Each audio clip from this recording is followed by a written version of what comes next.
Hello, this is 6 Minute English. I'm Neil. And I'm Georgina. Georgina, what do you do to cheer yourself up?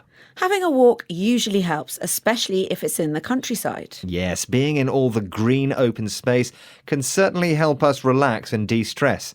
Getting back to nature can be a tonic when you're feeling down. A tonic is something that makes you feel happier and healthier. I'll drink to that. Me too. But connecting with the natural world is particularly beneficial to people with mental health issues, such as clinical depression. And it's something that's being called ecotherapy. More on that in a moment, but here's our question for you to answer, Georgina. OK, Neil, far away. Well, seeing or even hugging trees is a form of therapy. But how high is the world's tallest tree thought to be? Is it 65.8 metres, 115.8 metres, or 185.8 metres? Georgina, any ideas? Not a clue, but let's go for the highest figure of 185.8 metres. Are you sure? Well, we'll have to wait until the end of the programme to find out. Now, the mental health charity Mind describes ecotherapy as a formal type of treatment which involves doing outdoor activities in nature. However, there's not one simple definition. It just relates to doing activities outdoors. Yes, it can involve doing many things such as outdoor yoga or horticulture, another name for gardening. It doesn't involve taking medication, but instead it just develops a person's relationship with nature. It's something Patricia Hasbach knows a lot about. She's a clinical psychotherapist and told the BBC radio programme Health Check how ecotherapy can help. Does she say it can help everyone? I often think about ecotherapy as another tool in the therapist's toolbox. It's not a panacea. It's not going to erase somebody's pain or grief, but it is a powerful tool. You know, traditionally, therapy has stopped at the urban boundary. So it's interesting that she describes ecotherapy as a tool, something that can be used to achieve something else.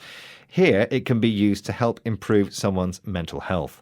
But she says it's not a panacea, so not something that will solve everything. It won't erase or get rid of someone's pain, but going beyond what she calls the urban boundary and into the natural world means there's another method for helping people. Now, as we've mentioned, ecotherapy can take many forms. Doing art in a forest or running on a beach are all therapeutic. They're things that make you feel better or healthier. Well, I think that's clear, but what is it about the outdoors that affects us? A good question, Georgina. It seems from research that our busy brains are always on guard. But when we get into nature, it gets a break. There's not so much to be on the lookout for, and we can relax. Well, it does seem the negative symptoms of urban life can benefit from a dose of nature. A dose is an amount of something. Let's get a good explanation from an expert. Environmental psychologist Birgitte Gardesleben also spoke to the BBC Health Check programme and gave 2 reasons. One of them, she explained, was something called biophilia. Biophilia, very briefly, is really innate positive response that people have with life and lifelike features. The idea that nature reminds us of life, and if we are exposed to natural elements, then our sort of negative feelings get almost immediately replaced with positive emotions. Birgitte Gardesleben there explaining biophilia, which is a passion for or empathy with the natural world and living things. She said biophilia is innate, which means it's a quality that you're born with. So basically, most of us were born to connect with nature. Nature reminds us of life and gives us good, positive emotions. Naturally. OK, well, Georgina, maybe getting today's quiz question right will give you positive emotions. Earlier, I asked you how high the world's tallest tree is thought to be. Is it A, 65.8 metres, B, 115.8 metres, or C, 185.8 metres? What did you say? I said C, 185.8 metres. Oh dear. I'm afraid that's far too high. The correct answer is 115.8 metres. Never mind. The tree named Hyperion, is a type of redwood and was found in California in 2006.